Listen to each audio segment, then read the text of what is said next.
చైతన్యం కలిగిన సంఘాలు వీటిని ముందుకు తీసుకెళ్లడానికి ఆనాడు కమ్యూనిస్టుల ఆధ్వర్యంలో ఉన్న పత్రికలు విశేషమైన కృషి చేసినాయి.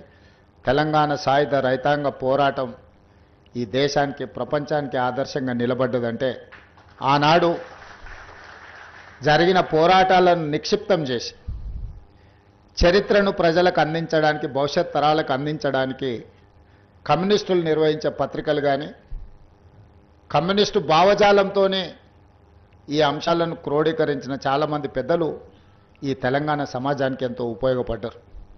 ఆ కోవలోనే ఆ వారసత్వం స్ఫూర్తిగా తీసుకున్న యాజమాన్యం ఈరోజు నవ తెలంగాణ పత్రికను ప్రారంభించి 10 సంవత్సరాలు పూర్తి చేసుకొని ప్రజల పక్షాననే నిలబడతాం, ప్రజల గొంతుకై నిలబడతాం.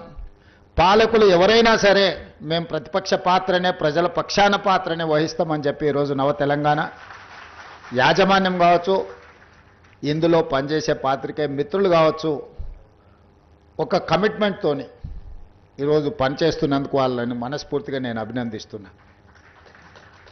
ఈరోజు గతంలో సిద్ధాంతపరమైన భావజాల వ్యాప్తి కోసం రాజకీయ పార్టీలు పత్రికలను పెట్టుకున్నాయి. వాళ్ళు నమ్మిన సిద్ధాంతాన్ని ప్రజలకు చేరవేయడానికి, చేరవేసిన సిద్ధాంతాన్ని ప్రజలలో సుస్థిరపరచడానికి ఆనాడు రాజకీయ పార్టీలు ఈ పత్రికలను పెట్టుకున్నాయి. కానీ ఈరోజు వింత పోకడలు వచ్చినాయి. చేస్తున్న తప్పులను కప్పిపుచ్చుకోవడానికి, సంపాదించిన సంపదను కాపాడుకోవడానికి, వాళ్ళని ప్రశ్నిస్తున్న వాళ్ళను సమాజంలో వాళ్ళ పట్ల అసహ్యకరమైన భాషను ఉపయోగించి వాళ్ళ ప్రతిష్టను దెబ్బతీయడానికి ఇవాళ రాజకీయ పార్టీలు కొన్ని పొలిటికల్ పార్టీ ఓన్డ్ మీడియా రావడం వల్ల ఈరోజు జర్నలిస్ట్ అనే పదానికి డెఫినేషన్ ఎత్తుక్కోవాల్సిన పరిస్థితి వచ్చింది. మేము నిర్వహిస్తున్న పత్రికా సమావేశాలలో సీనియర్లు కావచ్చు, జూనియర్లు కావచ్చు, వాళ్ళు అడిగే ప్రశ్నను బట్టి వాళ్ళు జర్నలిస్టులా లేకపోతే రాజకీయ పార్టీల కార్యకర్తలు జర్నలిస్టు ముసుగేసుకొని వచ్చి ప్రశ్న అడుగుతుండ్రా అర్థం కానంత అమాయకులు ఎవరు లేరు. ఈరోజు జర్నలిజం ముసుగులో కొన్ని రాజకీయ పార్టీలు వాళ్ళు నిర్వహిస్తున్న విధానం, వాళ్ళు చేస్తున్న ఆరోపణలు ఈరోజు సమాజం అంతా నిశ్చితంగా గమనించాలి. పాత్రికేయ మిత్రులకు నేను విజ్ఞప్తి చేస్తున్నా, మీరు డిఫరెన్షియేట్ చేయండి, వాళ్ళని వేరుగా కూర్చోబెట్టండి. వాళ్ళు మేము ఒక్కటి కాదని ఒక భావాన్ని ప్రజలకు కల్పించాల్సిన అవసరం ఉంది. ఈరోజు media, social media, digital media ఎవడు పడితే వాడికి మొత్తం పెన్ను పేపర్ ఇస్తే వాళ్ళు మొత్తం రాయలేడు, ఏబిసిడీలు మొత్తం రాయలేడు, వాడు కూడా నేను జర్నలిస్ట్ అంటాడు. ఏం జర్నలిస్ట్ అంటే నేను సోషల్ మీడియా జర్నలిస్ట్ని అంటాడు. మన పేరు పక్కనే జర్నలిస్ట్ అని పెట్టుకుంటాడు. అది మొత్తం వాళ్ళ ఇంటి పేరే అయినట్టు, వాళ్ళ తాతలు ముత్తాతల నుంచి జర్నలిజంలో పుట్టి పెరిగినట్టు జర్నలిస్ట్ ఎల్లయ్య, జర్నలిస్ట్ పుల్లయ్య అని పెట్టుకుంటారు. వాడు ఎప్పుడైనా జర్నలిజం స్కూల్లోనే చదివిండా లేకపోతే ఓనమాలు మొత్తం అన్నీ వస్తాయంటే ఆ రెండు రావు. జర్నలిజం అక్షరం ముక్క కూడా. ఒకప్పుడు ఈ రాజకీయ పార్టీలు సిద్ధాంతాన్ని పూర్తిగా నమ్మిన కార్డు హోల్డర్స్ అన్న జర్నలిస్ట్గా ఉండేటోళ్ళు, లేకపోతే జర్నలిజం చదివిన వాళ్ళు అన్న జర్నలిస్ట్గా బాధ్యతలు ఇచ్చేవాళ్ళు. వాళ్ళ పనితనాన్ని బట్టి వాళ్ళకు బాధ్యత పెంచేవాళ్ళు. కానీ ఈరోజు అది ఏమీ లేదు. ఎక్కువ ఆవారగా రోడ్ల మీద తిరిగేటోడు, ఎక్కువగా తిట్లు వచ్చినోడు,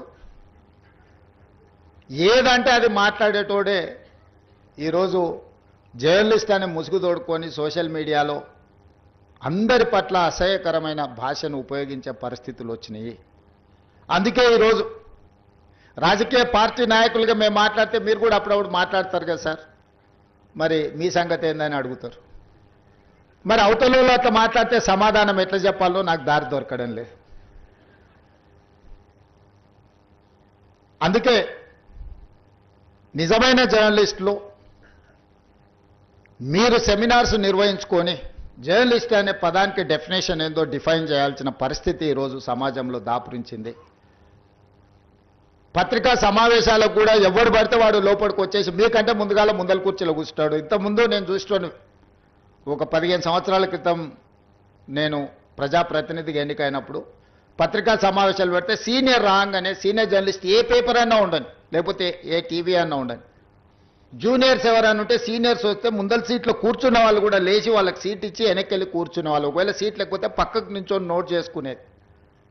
ఒక బాధ్యత, ఒక గౌరవం, ఒక మర్యాద. వాళ్ళ యాజమాన్యాలు ఎవరున్నా జర్నలిస్టుని ఒక గౌరవించుకునే పరిస్థితి ఉండే. ఇప్పుడు ఆ పరిస్థితి పూర్తిగా దెబ్బతిన్నది. వాడు ఖాళీగా ఉంటాడు కాబట్టి 3 గంటల ముందే వచ్చి ముందల కుర్చీలో కూర్చుంటాడు, కాలు మీద కాలు వేసుకొని.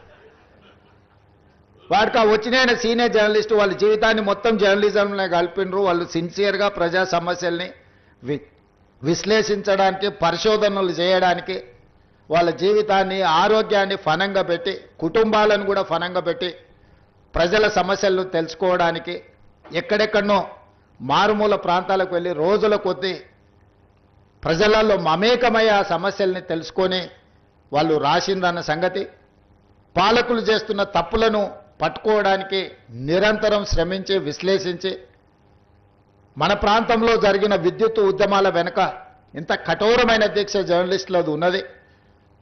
సరళీకృత విధానాలు వచ్చినప్పుడు ఆ సరళీకృత విధానాలు దేశ సంపదను పెట్టుబడిదారులు ఏ విధంగా కొల్లగొడతారని ఆనాడు విశ్లేషించిన జర్నలిస్టులకు ఈరోజు వచ్చినోనికి వాళ్ళ గురించి ఓనమాలు కూడా తెలియని పరిస్థితి. వాళ్ళు వస్తే కనీసం కూర్చోమని చెప్పాల్సిన కనీస మర్యాద పాటించాలన్న ఇంగిత జ్ఞానం కూడా కోల్పోయిన వాళ్ళు ఈరోజు వచ్చి మేము పత్రికా సమావేశాలు పెట్టినప్పుడు ముందల వరుసలు కూర్చోవడం కూడా ధిక్కారంగా, మన మీదో లోకు అయినట్టు వాడేదో మన మీద పెత్తనాన్ని చెలాయించడానికి వచ్చినట్టు మన కళ్ళకు చూస్తుంటాడు. ఇంకా నువ్వు నమస్కారం పెడతలేవు, నన్ను చూసి తల ఉంచుకుంటలేవేందని.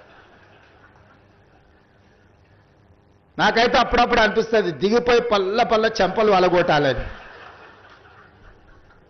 కానీ పరిస్థితులు, హోదా అడ్డం వస్తుంటాయి.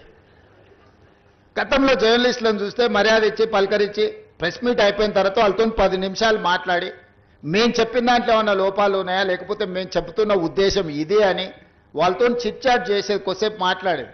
లేకపోతే